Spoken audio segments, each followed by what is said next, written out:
Kiongozi wa Mbiliano. Hivi umenipotelea kiongozi bwana.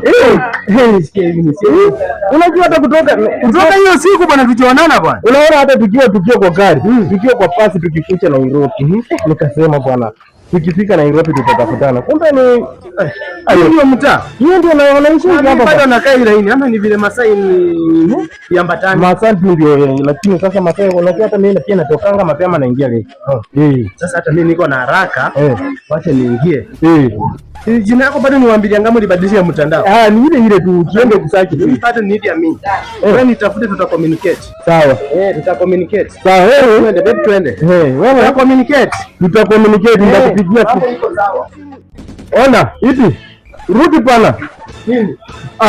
Kucha kwanza bwana, unafanya makosa bwana. Bwana changanyikiwa. Wewe chukua yako. Chukua yako bwana, chukua mali yako bwana. Unaona aje? Naona aje wewe, kila mtu aende na gari yake. Fanya sikia kwanza mimi nieleze. Unaona sasa ukienda na huyu, tutakuwa rahisi kupatana. Yaani tutafutana kwa haraka. Unaona tumekaa muda mingi hatuonani. Fanya hivi, kila mtu anaenda na gari yenye nimekumbuka. Enda tu na huyu yako na namba yako. Na huyu yako na namba yako. Wewe unataka kutulia? Si yako na namba yako. Simama hapa nikuonyeshe. Hii mambo ni rahisi, sister simama hapa. Wewe tuende kwa nyumba ni nini unasumbua? Enda na yako bwana. Enda na yako bwana. Hapana, wewe na wewe na sasa mtu kwa wewe twende. Nitakuacha unajua. Sawa basi.